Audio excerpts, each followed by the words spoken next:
சொல்லுமா ஐயா. வேண்டுதல் வேண்டுதல் சொல்றாங்க.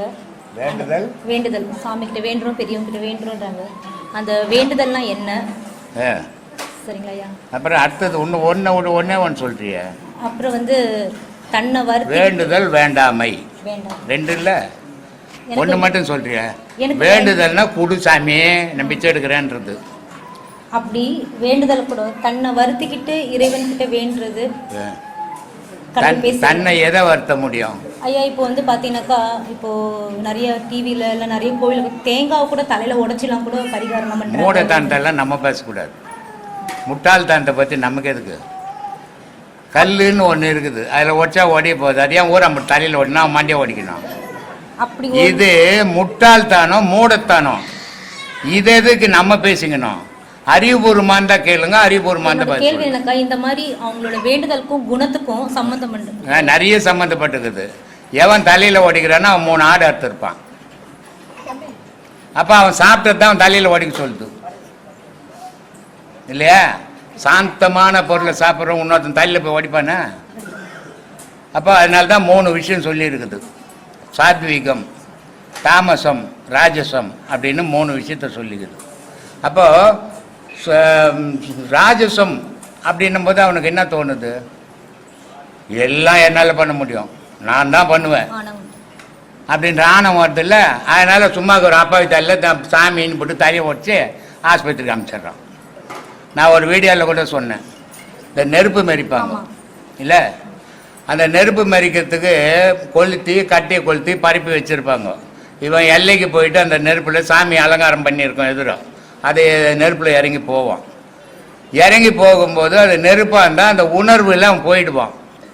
அது ஒரு உணர்வு, மறுத்து போன உணர்வு. இப்போ நம்ம வீட்டில் உட்காந்துப்போம், அப்படியே எதையோ ஒன்று யோசிப்போம். யார் போனால் யார் வந்தான்னு கூட தெரியாது. சில நேரத்தில் பார்த்தோம்னா எறும்பு ஊர்னா கூட தெரிஞ்சிடும் இல்லையா? அப்போது அது தன்னை மறந்த நிலை. ஆனால் விழிப்பில் தான் உட்காந்துங்கிறான். அது மாதிரி இந்த நெருப்பில் இறங்குறது தன்னை மறந்த நிலை, கடவுளுடைய பக்தியில் இறங்குறான். அப்போ அது கால் சூடாமல் போயிடும். அங்கே எவனா ஆகாது வந்து ஒரு 1/2 கிலோ சர்க்கரை வாங்கி அப்படி தூவி விட்டுருந்தான்னா அவன் காலெல்லாம் உள்ள பேர் கொப்பளமாயிடும் இல்லையா? ஒட்டிக்கும் நெருப்பு. அப்போது இது தேவையா? கடவுள்ன்றது நெஞ்சில் வைக்கணும், காலில் வச்சக்கூடாது. கடவுள்ன்றதை அறிவில் வைக்கணும், காலில் வச்சக்கூடாது. அப்போ குணத்துக்கு சம்பந்தம் உண்டு கண்டிப்பா. எந்த நீ குணமா வாழறியோ அந்த குணமான செயல் தான் செய்வேன்.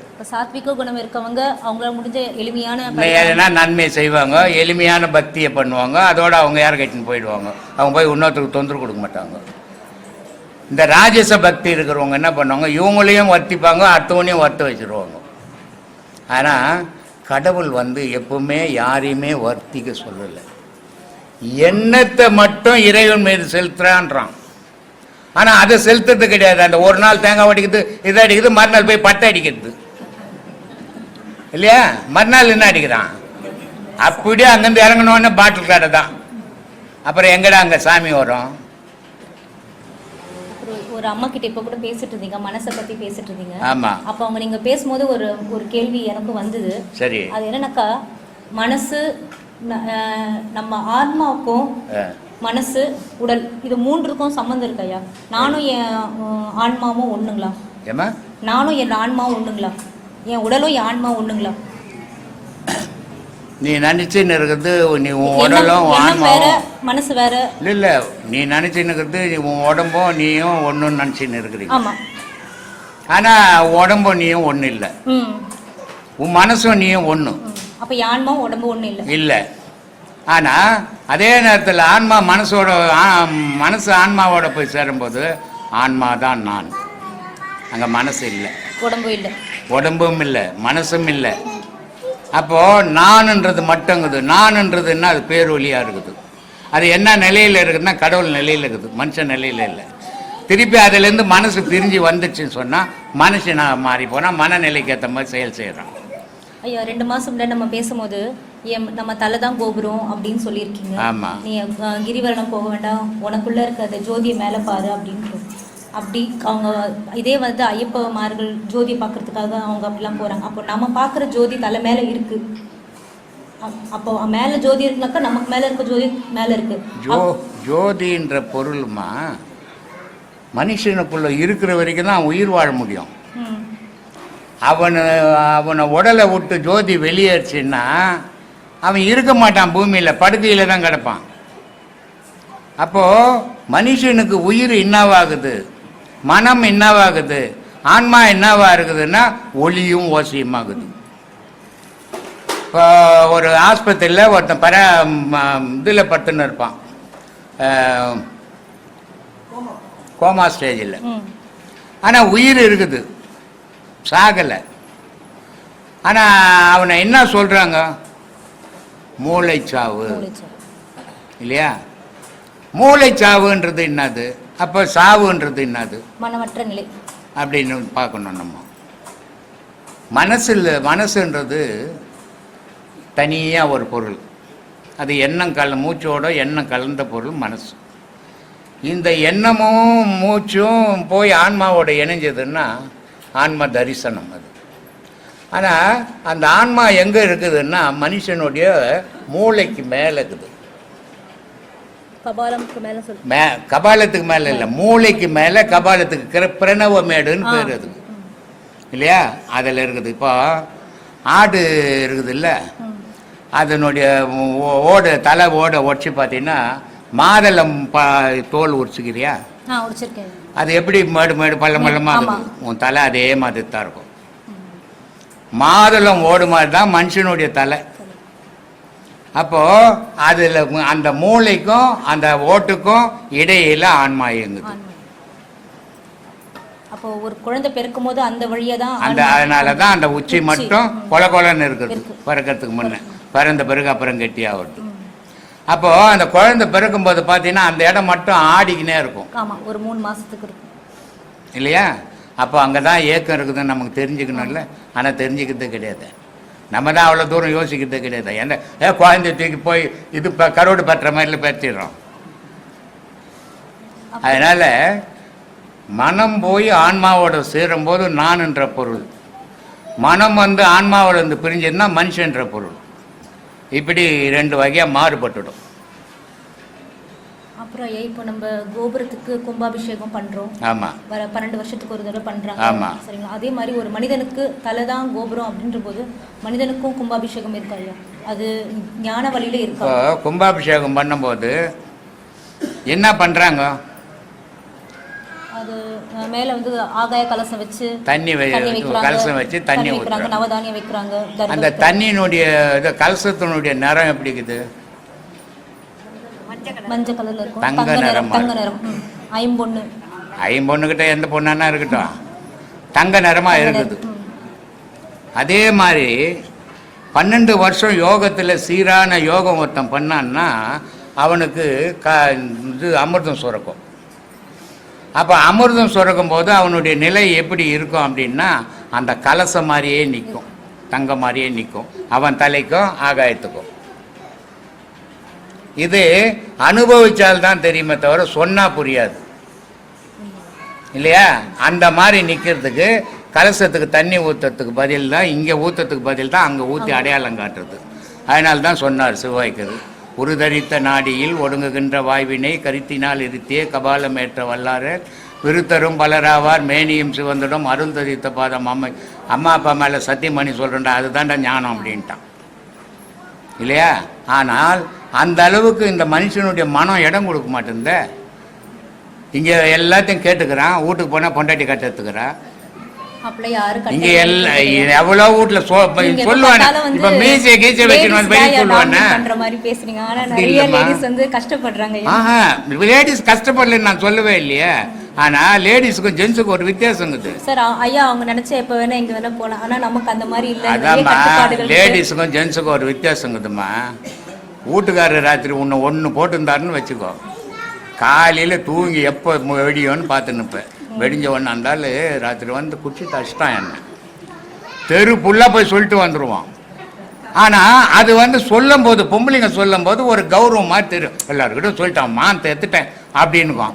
ஆனா இவன் என்ன பண்றான், மீசை கீச்ச முடிக்கிறேன் உள்ள ஓதப்பட்ட விட வெளியே சொல்ல மாட்டேன்றான். வந்து 70s 80s ஓட முடிஞ்சுச்சு. இதெல்லாம் வந்து இப்ப அந்த மாதிரி நடக்கிறது இல்லையா? அந்த மாதிரி ஃபிளாட்ல இருக்கறதால எது வந்தாலும் ஃபிளாட்டுக்குள்ளே முடிஞ்சிருது. இங்க எல்லாத்தையும் கேட்டுப்பாங்க. அங்க வீட்டுக்கு போன உடனே எல்லாத்தையும் மறந்துட்டு பழைய நிலைக்கு போயிடுவாங்க. அப்போ அவங்க பழைய நிலைக்கு போயிடும்போது இங்க கேட்ட எல்லாமே மறுதி ஆயிடும். அவங்க அதில் நிற்க மாட்டாங்க. இப்போ இவ்வளோ பேர் உட்காந்து கேட்குறாங்கன்னா இதில் யாரோ ஒரு 10 பேர் கரெக்டாக இருப்பாங்க.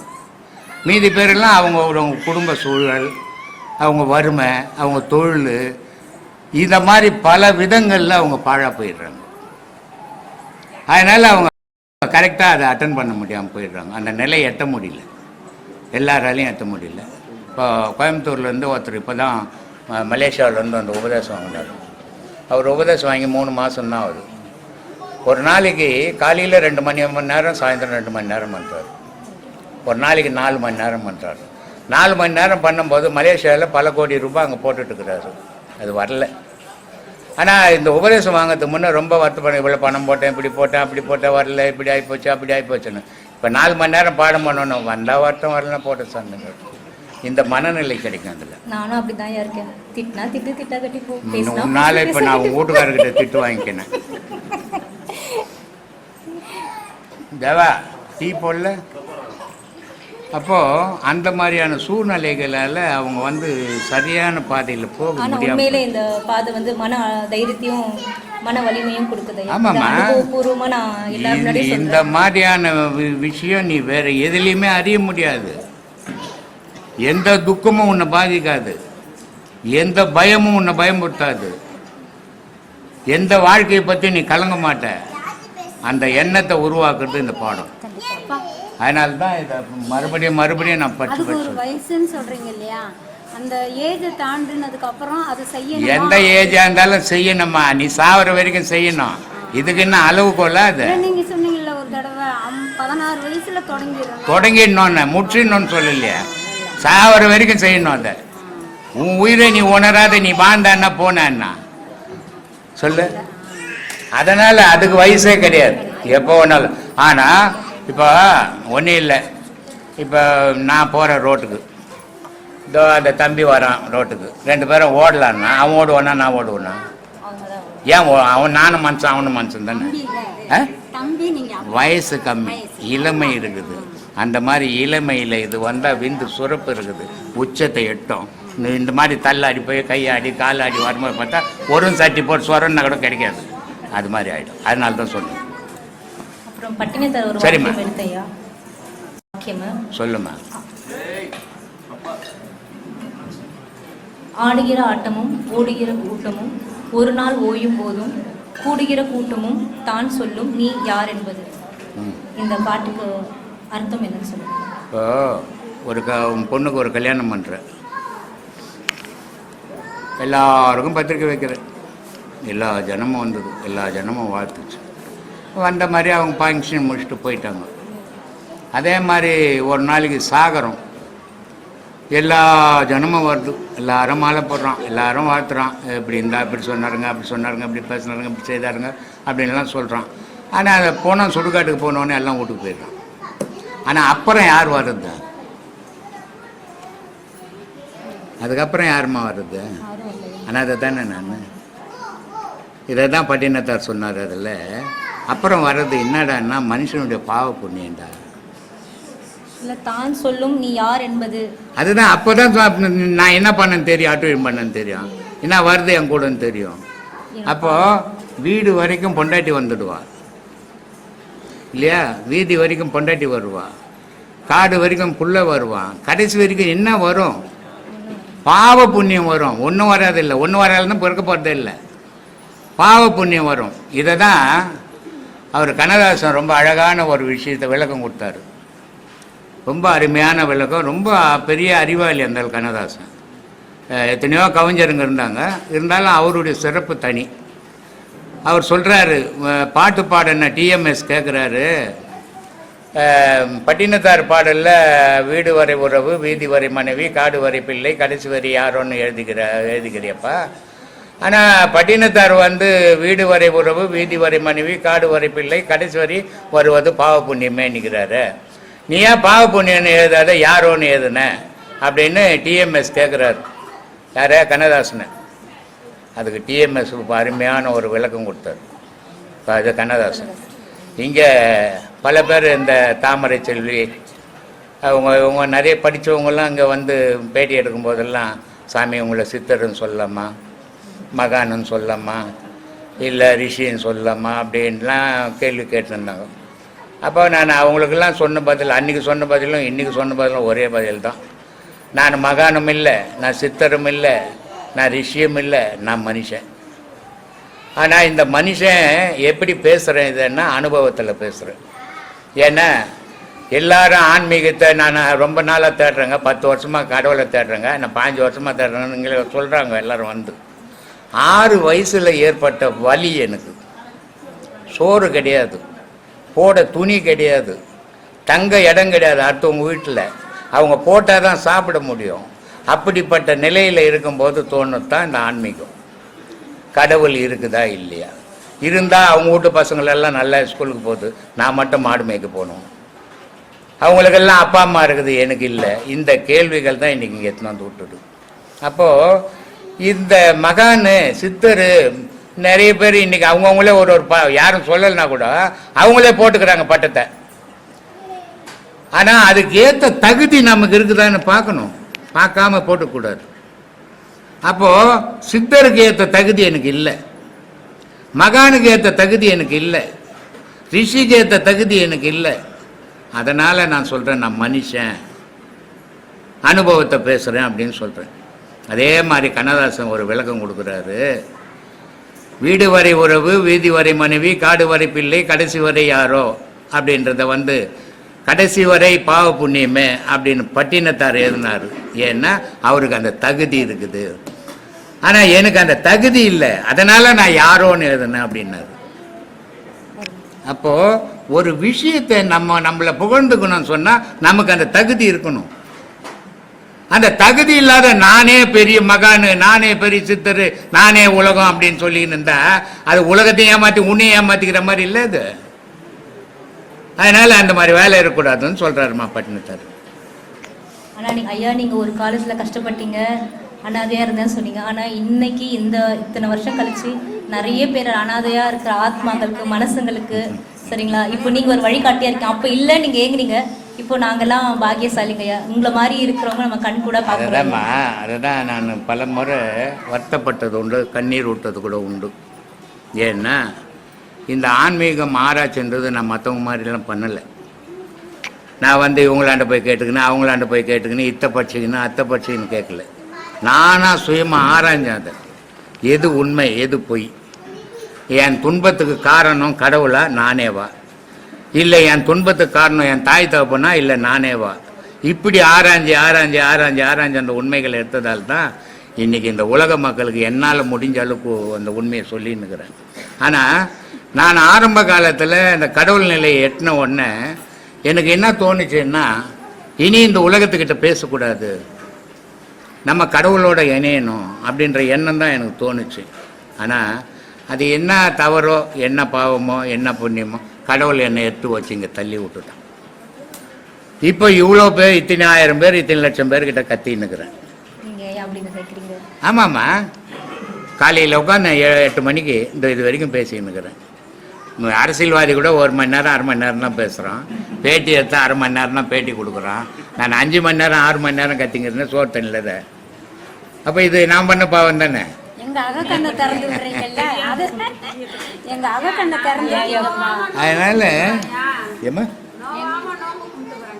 அதனால் கடவுள்ன்றது ஒரு புனிதமான பொருள். இப்போ எல்லோரும் எங்கப்பா போய் வர, கல்யாணத்துக்கு போய் வருங்க, எங்கப்பா போய் வர, திருமணத்துக்கு போய் வருங்க. அது என்னது திருமணம்? எனக்கு புரியலம்மா, கொஞ்சம் நீ படித்த பொண்ணு, கொஞ்சம் விளக்கமாக சொன்னீங்கன்னா கேட்டுப்பேன், நான் உலகத்துக்கு சொல்லுவேன். இந்த திருமணம்னு பத்திரிக்கையும் போடுறாங்க. திருமணம்ன்றது என்னது? திருமணம் வந்து கொஞ்சம் நல்லா யோசித்து வைக்கிறேன். அது திருன்றது சாமி ஐயா, சாமிக்கு தான் திருமணம் பண்ண முடியும். கேள்வி கேட்டீங்க. டீ சாப்பிட்டீங்களா பல்லரா? டீ வந்த மல்லருக்கா சொல்லுமா. எனக்கு இந்த கேள்விக்கு பதில் தெரியலையா. ஏன்பா உட்காருங்கப்பா. கிளாஸ் நடக்கும்போது குறுக்க வந்தீங்கன்னா கிளாஸ் ஆகிடும். உட்காருங்க. திருமணம் என்றால் என்னன்னு கேள்வி கேட்டுட்டு போனீங்க. எனக்கு தெரிஞ்ச பதில் சொல்றையா. சொல்லுமா. இருமணம் செய்தது திருமணம் சொல்லிட்டு அந்த காலத்துலலாம் சொன்னாங்க. இருமணம்னா யார் மனம்? ஒரு ஆணோட மனசும் ஒரு பெண்ணோட மனசும் அதே மாதிரி ரெண்டு குடும்பத்தாரோட மனசும் ஒத்துமையா. ரெண்டு குடும்பத்தார் மனசுன்னா மொத்தம் 6 பேர் ஆயிடுறாங்க. ஆனா இருமணம் சேருது திருமணம் அப்படின்றாங்க. இருமணம் சேர்ந்தா 2 மனம் தானே ஆச்சு. 3 மனம் எங்கிருந்து வந்தது? நான் 3 மனம் சொல்லவே சொல்லலைங்களா. திருமணம் என்ன எத்தனையா? திருன்னா எத்தனையா? அப்புறம் எங்கிருந்து வந்தது? நான் நினைச்ச ஆன்சர் இது என்ன தெரியுமா, இப்பெல்லாம் வந்து எங்க பார்த்தா லவ் மேரேஜ் தான் நிறைய பேர். அதனால வந்து திருமணத்துக்கு போறாரு ஐயரு, அவருக்கே திருமணம்னா தெரியாது. அதனால நிறைய லவ் மேரேஜ் ஆகுறதுனால வந்து இதை பத்தி வந்து கரெக்டா சொல்றதுக்கு தெரியல ஐயா. ரொம்ப ரேர் எங்கேயாவது அரேஞ்ச் மேரேஜ் நடக்குது. ரொம்ப அபூர்வமா தான் அரேஞ்ச் மேரேஜ் நடக்குது. எந்த மேரேஜ் ஈத்துனாவது ஓடி போட்டோம், இல்ல அரேஞ்ச் மேரேஜ் ஆகுது கிட்ட எதனா இருந்துட்டு போகுது. ஆனா கல்யாணம் தானே அது பேரு. அதுக்கு தானே திருமணம்னு வச்சுக்குது. அது திருமணம் என்ன? திருனா கடவுளுக்கு உயர்ந்த ஸ்தானத்தை. அவரு கல்யாணமா இவங்களுக்கு கல்யாணமா? கூட நம்ம இது கும்பாபிஷேகம் முடிஞ்ச உடனே கடவுளுக்கு கல்யாணம் பண்ண போறோம். கடவுளுக்கு போய் நம்ம கல்யாணம் பண்ண முடியுமா? ஆனா பண்றோம் ஊரே ஏமாத்தத்துக்கு. ஆனா பண்ண போறோமே. இதெல்லாம் கடவுளுக்கு போய் கல்யாணம் பண்ண முடியுமா? மனுஷனுக்கே கல்யாணம் பண்ணிக்க முடியாத காலத்துல கடவுளுக்கு போய் கல்யாணம் பண்ண முடியுமா? இதனுடைய உண்மையான பொருள் தெரிஞ்சுக்காமே இப்படியே காலம் போயிடுச்சு. ஆமா, எல்லா பத்திரிகைகள் அப்படிதான் போடுறாங்க. நாங்க எல்லாம் அதுதான் தெரிஞ்சுக்கிட்டோம். எல்லா கல்யாண பத்திரிகைகளும் திருமணம் போடுறாங்க. அதனால நாங்களும் வந்து தொன்று தொட்டு அந்த திருமணம் நான் எல்லாரையும் கேட்டு, சரி இது என்ன திருமணம் 2 மணம்னு போட்டுருக்கலாமே, திருமணம்னு போடுறாங்க 3 மணம்ன்றாங்க. 3 மணம்ன்றது யாரு? அப்பா அம்மா சேர்த்தா கூட 6 மணமா போகுதுன்னு யோசித்தேன். பக்கத்துல ஐயர் இருக்காரு. ஐயரும் இருக்காரு. அவரு கதையை விடு, அவரு துட்டுக்கு வந்துக்கிறாரு. அவர் தானே, இவங்க தானே சேர்த்து வைக்கிறவங்க. அதனால இதனுடைய பொருள் புரியாம பேசுற விஷயம். உலகத்துல பூமி அசையாத இருக்குது, ஆகாயம் அசையாம இருக்குது. ஆனா முப்பொருள் அசையுது, உலகத்துக்குள்ள இயங்குது. அது என்னன்னா இயங்குது? நீர், நெருப்பு, காற்று. இது 3 இயங்குது இங்க உலகத்துல. இப்போ இந்த முப்பொருள் ஒன்றா, அதனால தான் கல்யாணத்துக்கு போனால் 16 பெற்று பெருவாழ் வாழுன்னு வாசித்தான். ஏன் இதை வாழ்த்துறா? 16 குழந்தைய பார்த்தா போலீஸ் ஸ்டேஷனில் தான் இருக்கணும். இப்போ இல்லை போலீஸ் ஸ்டேஷன் இல்லையா, தெருவில் தான் இருக்கணும். இல்லைம்மா, இப்போ லாக்அப்பில் போட்டுருவாங்க. முன்னெல்லாம் இப்போ எத்தனை பார்த்தாலும் பிரச்சனையே கிடையாது. இப்போ 1 பேத்துக்கணும், இல்லை மிஞ்சி போனால் 2 பேத்துக்கணும், செத்து போகுது இன்னொன்னுட்டு. ஆனால் 16லாம் பெற்று எடுத்துன்னு போனோன்னு வச்சு ஊரில் அவ்வளோதான், நம்ம உள்ளே தான் போயிடணும். அது தப்பா புரிஞ்சிருக்காங்களே. 16 நற்குணங்களை பெற்று பெரும். அது என்னது? அது 16 நற்குணம் என்னம்மா? நற்குணம் குணத்துல நல்ல குணம், கெட்ட குணம். இந்த மாதிரி தான்மா ஏமாத்திக்கினே வந்துட்டீங்க. பெற்று பெருவாழ் வாழ்க. அதான் 16 செல்வங்கள்னா எது 16 செல்வம்? அந்த இவரு கூட அப்படித்தான் கேட்டாரு. அந்த பாம்பு புத்து படையப்பால பாம்பு புத்துல கை ஓட்டியான்னு கேட்டாரு. ரஜினியை கேட்பாரு, அனுமோகன். அவரு கூட அந்த கேள்வி தான் கேட்டார் அன்னைக்கு, போன மாதம் பௌர்ணமி. அப்புறம் அவருக்கு சொன்னேன் இது மாதிரி நீட்டு, சாமி இது உலகத்துக்கே தெரியல சாமி, நீங்களாவது சொன்னீங்களே, இது ஒரு நல்ல வாய்ப்பு கிடைச்சதுன்னு. அது மாதிரி இந்த 5 பஞ்சபூதங்களில் 2 அசையா பொருளாக நிற்குது. 3 பொருள் தான் இயங்குது உலகத்தில். இந்த 3 பொருள் ஒன்று எப்போ சேருதோ அப்போ 16 கலைகள் உண்டாகும். அந்த 16 கலைகள் என்னன்னா அது தெய்வக்கலை. அந்த தெய்வக்கலை இருக்கும்போது அங்கே மரணம் கிடையாது, ஏமா பிடிக்க முடியாது. அதுதான் பக்த மார்க்கண்டையன். அந்த 16 கலை இருக்கும்போது சிவத்தோடு மனிதன் வாழ்வான். அவன் சிவத்தோடு வாழும்போது மார்க்கண்டையன் யமன் போய் கயிறை போட்டால் சிவமும் சேர்ந்து மாட்டிக்கிச்சு. அதனால் சிவபெருமானுக்கோ வந்து யமனையே 8 வச்சு தண்டனை கொடுத்து அமைச்சிடுறாரு. அந்த மாதிரியான கலை அது. சூரிய கலை 12 மனுஷனுக்கு ஓடுறது. அக்னி கலை 8, சந்திரக்கலை 16. இந்த 16 கலையில் நிற்கும்போது கழுத்து கீழே மூச்சு கிடையாது, அது வாசியாக மாறிடும். அந்த 16 கலையில் மனுஷன் வாழும்போது மரணம் கிடையாது. அது 16 செல்வங்கள். அது அந்த 16ல் நிற்கும்போது நீ மனிதனும் கிடையாது, கடவுளோட வாழற. இங்கே மனித இயக்கமே கிடையாது. இந்த செல்வம் எல்லாருக்கும் கிடைக்காது. இந்த 16 செல்வம் சேரணும். இந்த 16ல் நீ வாழணும்.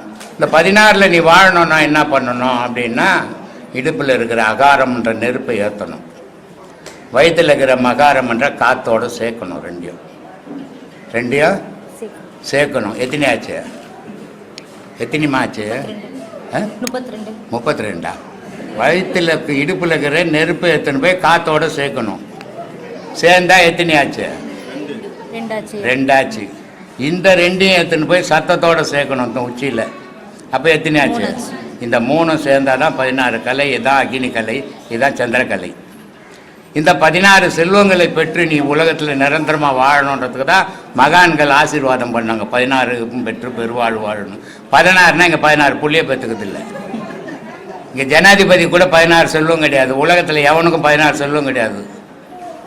அமெரிக்கா ஜனாதிபதி கூட கிடையாது 16 செல்வம். எவனுக்காவது இருக்குமா? இருக்கவே முடியாது. ஆடு மேய்ப்பாரா? ஆடு ஒரு செல்வம், மாடு ஒரு செல்வம், கோழி ஒரு செல்வம், குழந்தைங்க ஒரு செல்வம், நீர்நிலைகள் ஒரு செல்வம். இப்படி 16 செல்வங்கள் இருக்கணும். ஆடு மேய்ச்சின்னு பாரு ஜனாதிபதி போய்.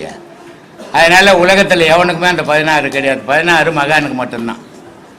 அந்த 16 பெற்று நீ பெருவாழ்வு, அதுதான் பெரிய வாழ்வு விடாது. இன்பம், சிற்றின்பம், பேரின்பம். அப்போ அந்த 16 கலை பெறும்போது சிற்றின்பத்திலேருந்து நீ பேரின்பத்தை அடையிற. இந்த பேரின்பத்தை அடையணுன்னா இங்கே சிற்றின்பம் ஆணும் பெண்ணும் சேர்றது ஒரு சிற்றின்பம். ஆனால் ஒரு உடலுக்குள்ள, பெண்ணினுடைய உடலுக்குள்ள ஆணும் இருக்கிறான் பெண்ணும் இருக்கிறா, அவள் 2 சேர்ந்தா அது பேரின்பம். புரியுதா? இதை தான் சொன்னார். இருட்டறை மூலையில் இருந்த கண்ணி குருட்டு கிழவன் கூடல் குறித்து குருட்டினை நீக்கி மருட்டி அவளை மனம் புரிந்தாளேன்னார். இருட்டறையில் மூலையில் இருந்தாலும் கன்னி பொண்ணு, அதை முன்பக்கம் வந்தால் மாயை விடமாட்டேன் தான் சேரத்து கணவனோட. கணவனுக்கு காத்து இருந்து வயசாகி போய் தாத்தாவாயிட்டாராம்.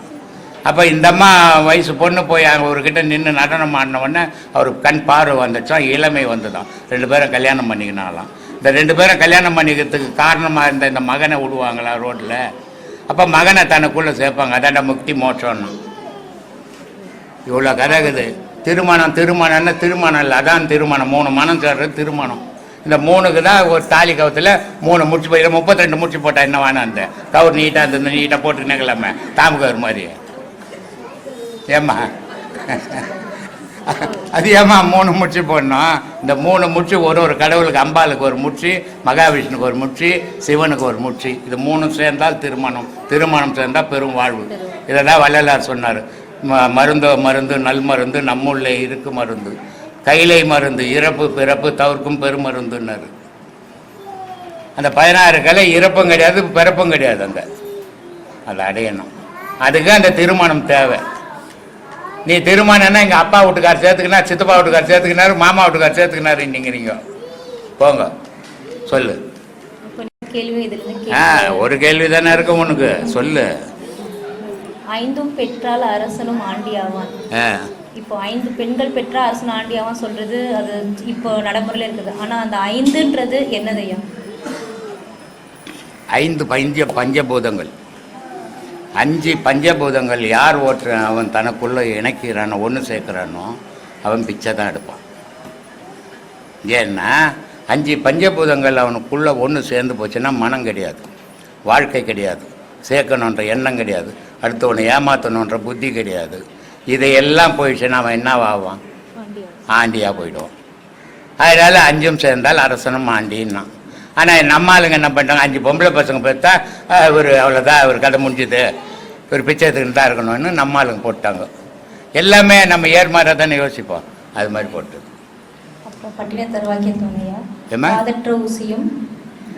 வாராது கடவுளிக்கு. இப்போ ஊசி விற்கிது, கடையில் போனால் விளக்கு வச்சுட்டா எல்லா பொருளும் கொடுப்பான், ஊசி மட்டும் கொடுக்க மாட்டான் இல்லையா? ஆனால் அந்த விளக்கு வைக்கிறதுக்கு முன்னே அந்த ஊசியை வாங்கிடணும். ஆனால் அது சின்னது தான் காது. அந்த காது அறுந்து போச்சுன்னா அது திருப்பி விற்கிறதுக்கு போகுமா? போவேன். ஒரு சைக்கிள் ரிப்பேர் ஆகி போச்சுன்னா ரிப்பேர் பண்ணி திருப்பி இன்னொருத்தருக்கு விற்று போடலாம். ஊசிக்கு காது இருந்தால் போகுமா? மனுஷனுக்கு உயிர் போனால் திருப்பி போவானா? உலாவ முடியுமா? முடியாது. அதனால் காது அறுந்த ஊசி மாதிரி மனுஷனுடைய காற்று. இது அறுந்து போச்சுன்னா நயா பைசா கூட உதவ மாட்டேடா நீ அப்படின்னு பட்டினத்தாருக்கு புள்ளக்காரர் சொல்கிறான். இந்த வைரம் வைடூரியம் இந்த தங்கம் இந்த செல்வாக்கு இது எதுவுமே வராது நைனா. இது விற்கிறதுக்கு போகாது. இப்போ நான் வைரம் விற்கிறேன், நான் வைடூரியம் விற்கிறேன், நான் தங்கம் விற்கிறேன் நீனுக்கிறேன். ஆனால் இதை காது இருந்ததுன்னா உனக்கு எதையுமே விற்க முடியாது, எதுவுமே தேராது. அதனால் இந்த காதாரத்துக்குள்ளே நீ கடவுளை தேடிக்கோ அப்படின்ட்டு ஓலையை கொடுத்துட்டு அந்த பையன் போயிடுச்சு. அதனால் அவர் மகானானார். இன்றைக்கி சுடுகாட்டில் பாடுறது, வெட்டியானங்க பாடுறது எல்லாருமே பட்டினத்தாரனுடைய பாடல் தான்.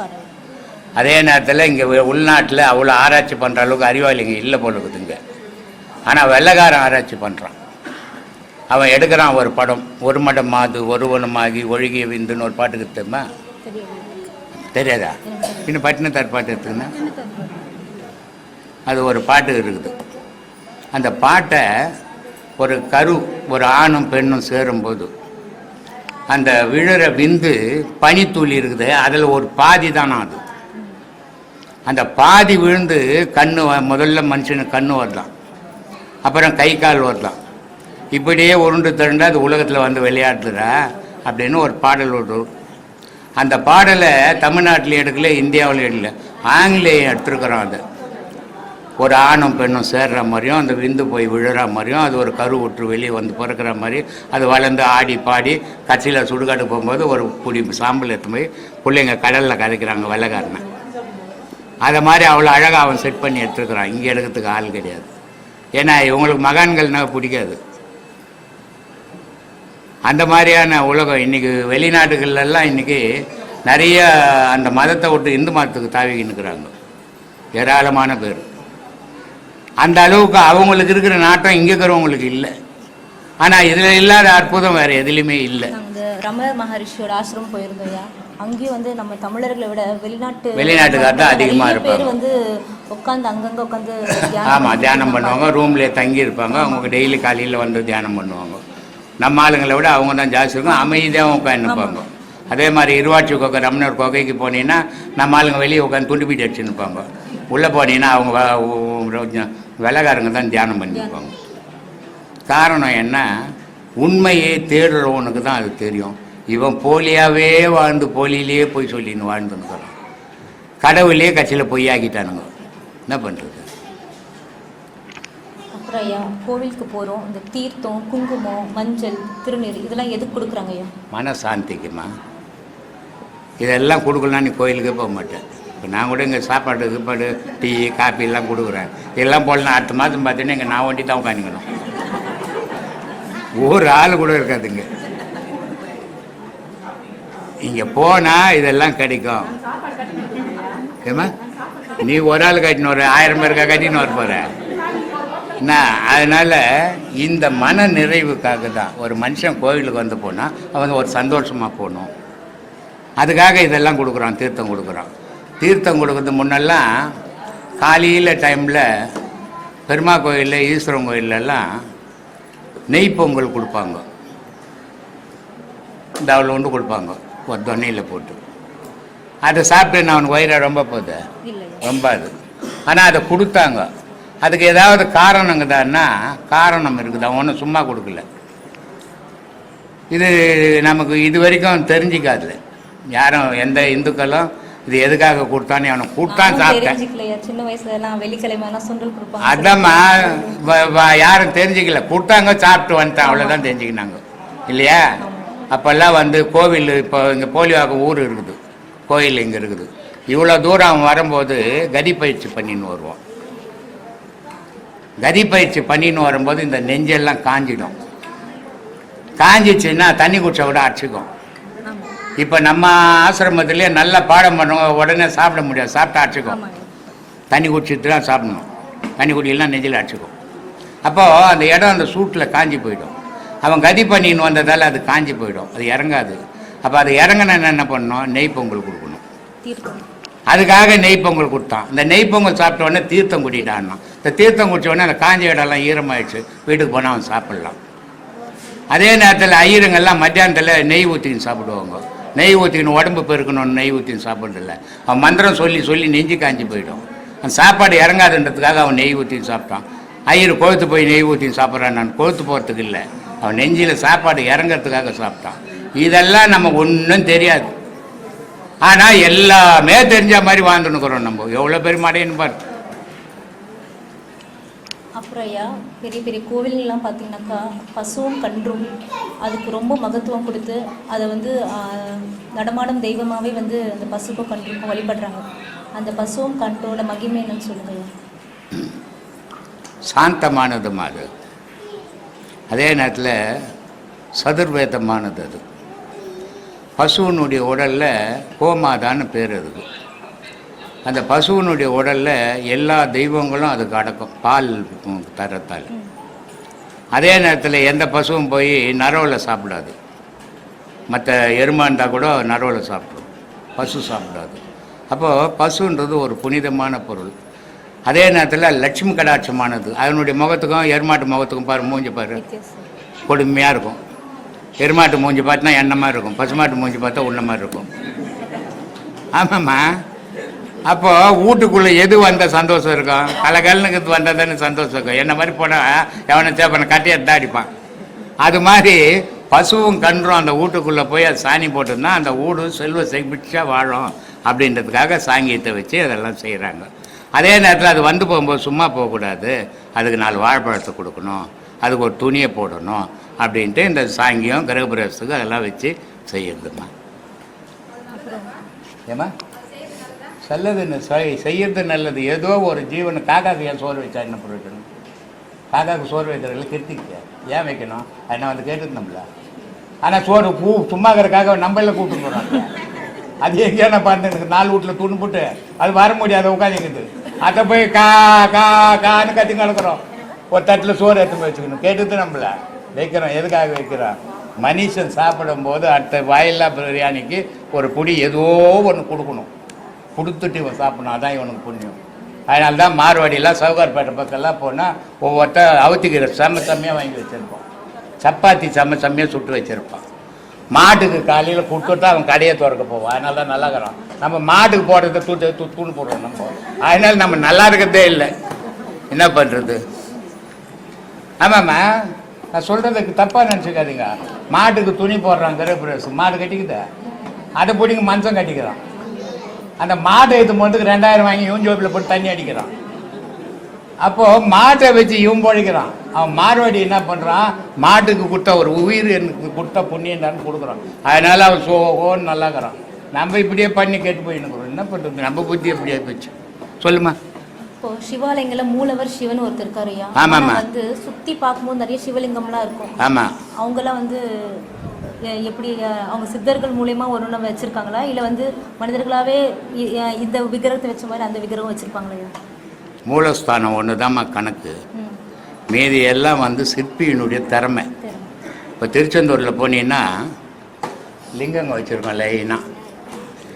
அந்த லிங்கத்தில் ஒரு லிங்கம் இருக்கும், பெரிய லிங்கம்.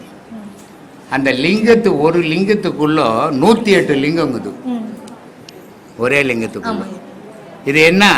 சிற்பியினுடைய திறமையை காட்டுறான்.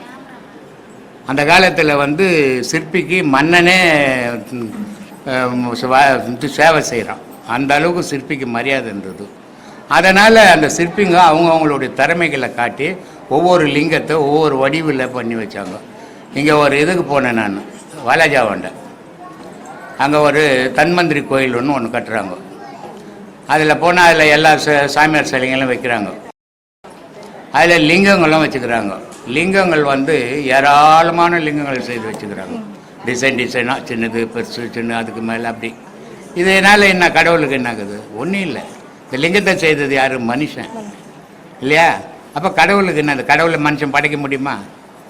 படைக்க முடியாது. அப்போது கடவுளை வந்து காட்டுறதுக்காக மனுஷன் இந்த செயல்களை செய்து உலகத்துக்கு காட்டுறான். அதனால் அந்த லிங்கங்களை அவங்கவுங்க ஒவ்வொரு சிற்பியினுடைய திறமைக்கு ஏற்ற மாதிரி வடிக்கிறான். அதுக்கேற்ற சன்மானம் வாங்கின்னு போகிறான் மன்னங்கிட்ட அதுக்காக. ஆனால் மூலஸ்தானம் ஒன்று மட்டும்தான் கணக்கு, மீதி எல்லாம் பார்வைக்கு தான். இப்போ 100 லிங்கம் வச்சுருப்பான் ஒரு இடத்துல போட்டுனா, நிறைய லைட்டு டியூப் லைட்லாம் போட்டு வச்சுருப்போம். ஆனால் மூலஸ்தானத்தில் ஒரு லிங்கம் இருக்கும், அகல் விளக்கை தவிர வேறு ஏரியாது. ஏன் ஒரு ஃபோக்கஸ் போட்டா என்ன போடலாம் இல்லை? ஊரெல்லாம் லைட்டு போடுறான், விழா பண்ணுறான். ஆனால் மூலஸ்தானத்தில் மட்டும் ஒரு அகல் விளக்கு தாங்குது. ஏம்மா கருவறை ஏம்மா கருவறை இருட்டில் இருந்து அந்த கருவறை தான்மா. அது ஏன் இருட்டாக்கணும்? நல்ல ஒரு ஃபோக்கஸ் போட்டால் வெளிச்சமாக இருக்கும், சாமி எல்லோரும் கும்பிடுவாங்கல்ல. திருப்பதிக்கு போகிறாங்க தெரியுமா? திருப்பதியில் ஒருத்தன் கூட சாமி கும்பிட்றதே கிடையாது. பெருமாள் போட்டிருக்க நகை தான் கும்பிடவே முடியாது. மற்ற கோயிலில் கும்பிடலாம், திருப்பதியில் மட்டும் கும்பிட முடியாது. ஏன்னா அந்த கருவறை இருட்டாக இருக்கும், அதில் ஒரு படி வாசப்படி இருக்கும். அதை நீ தாண்டி கிண்டி போகிறதுக்குள்ள அவன் மலிச்சு ஜர்கண்டின்னு வெளியே விட்டுருவான். திருப்பதியில் பெருமாளை யாராலையும் பார்க்க முடியாது. அதனால தான் போன இடத்துக்கு 10 வாட்டி போகிறது. ஏன்னா ஒரு வாட்டி பார்த்துட்டா திருப்பி போக மாட்டான், பார்க்காதால 10 வாட்டி போவான். ஸ்ரீரங்கத்தில் போனீங்கன்னா எல்லா ஐயரும் பாவம் அப்படியே செவுத்து வரீங்க நிற்பாங்க. பார்த்துக்கிட்டே ஸ்ரீரங்கத்தில், ஏன்னா ஜனமே இருக்காது, இங்கே அடிச்சு பெறல்றான். இது காரணம் என்னென்னா, ஸ்ரீரங்கத்தில் போனால் சாமி பக்கத்தில் நின்று பார்க்கலாம் நீ. ஆனால் திருப்பதி போனால் பார்க்க முடியாது, இருட்டில் இருக்கும், பார்க்க முடியாதாலும் திரும்பி அங்கேயே ரூம் எடுத்து வச்சுன்னா அங்கேயே பார்த்துன்னு உட்காந்துங்கிறான். அப்போது என்ன அதுலேருந்து நம்ம தெரிஞ்சிக்க வேண்டியது, கடவுள்ன்றது வெளிச்சம் போட்டு காட்டுற பொருள் இல்லை. கடவுள் என்றது மறைமுகமாக இருளிலிருந்து தோன்றியது. அது அந்த கடவுள் இருளில் தோன்றிய கடவுளை நீ பார்க்கணுன்னா நீ ஒளியாக மாறணும். அதுக்கு நான் கற்பனை கொளுத்து காட்டுறது.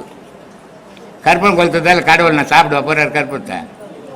ஏமா வெளிச்சத்தில் அந்த இறைவனை நீ பார்க்க முடியும். அப்போ நீ கற்பமாக மாறணும் அப்படின்றதுக்காக தான் கற்பனை கொளுத்து காட்டுறது. சாமிக்கு கற்பனை கொளுத்துனா சாமி கற்பனை கொளுத்த சாப்பிட்ட பச்சு யாருப்பது அது கற்பத்தை துண்ட.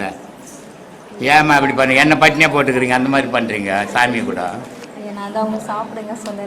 அதனால் இறைவனை இருளில் தான் உருவாகுது இறைவன். அந்த இருட்டை பார்க்கணுன்னா நீ வெளிச்சமாக மாறி போகணும், அப்போ தான் அந்த இறைவனை பார்க்க முடியும். அதனால தான் ஊரெல்லாம் ஃபோக்கஸ் போட்டால் கூட அந்த கருவறை மட்டும் இருளாகவே வச்சுருக்கு. இப்படி இருக்குது. அருணகிரிநாதர் எழுதிய திருப்புகள் ஐயோ பொல்லாத ஆள் மாந்தாள், அந்த ஆளுக்கு அதை நம்மளுக்கு என்னத்துக்குமா மோசமான வந்தாள் சொல்லு. இன்னைக்கு நீ ஒரு முடிவோடு வந்த பொழுது ஆண்டவா மணி என்னாச்சு 4 அப்போ இது முடிச்சிடலாம். லாஸ்ட் ஃபைனல் சொல்லுமா. சினத்தவர் முடிக்கும் பகைத்தவர் குடிக்கும் செகுத்தவர் உயிர்க்கும் சினமாக சிரிப்பவர் தமக்கும் பழிப்பவர் தமர்க்கும் திருப்புகள் நெருப்பென்று அறிவோம் யாம். இல்ல சினத்தவர் யார் பகைத்தவர் யார்? அருணகிரிநாதர் யார சினத்தவரா இருக்கிறாங்க பகைத்தவரா இருக்காங்க? சினம்னா என்ன? கோபம். கோபம். பகைத்தவர்னா என்ன? விரோதி, கண்டிச்சவர், கண்டிப்பு இல்லையா? அப்போ பகையானவன் என்னை கண்டிக்கிறவன், என்னை திட்டம் பண்ணுவன், என்னை அடக்கணும்னு நினைக்கிறேன். சைலன்ஸ்.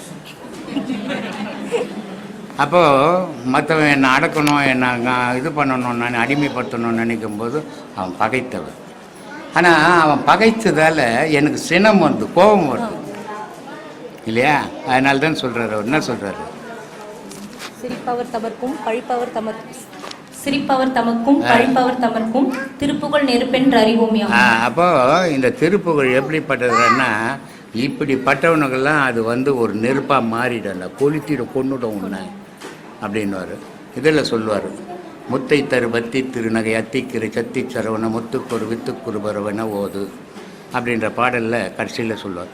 தொக்கு தொகு தொக்கு தொகு சித்திரப்பவ ரிக்கத்தரிகட தொக்கு தொகு தொக்கு தொகு தொக்கு தொகு சித்திரப்பவ ரிக்கத்தரிகட கொத்துப்பறி கொத்து கலமிசை முதுகூகை கொட்டு கலமிசை கொக்கு கொகு புக்கு பிடியன முதுகுகை கொட்புற்ற நட்பற்ற உணர்வை வெட்டி பலியிட்டு குலகரி குத்துப்படி ஒத்து பொருளவ பெருமாள் என்றார். இப்போ என்ன சொல்கிறாரு? இல்லை, உண்மையான பக்தி இல்லாதவன பலிபீட்டில் வச்சு வெட்டிடுறான்றார், இல்லையா? அதான சொல்கிறாரு.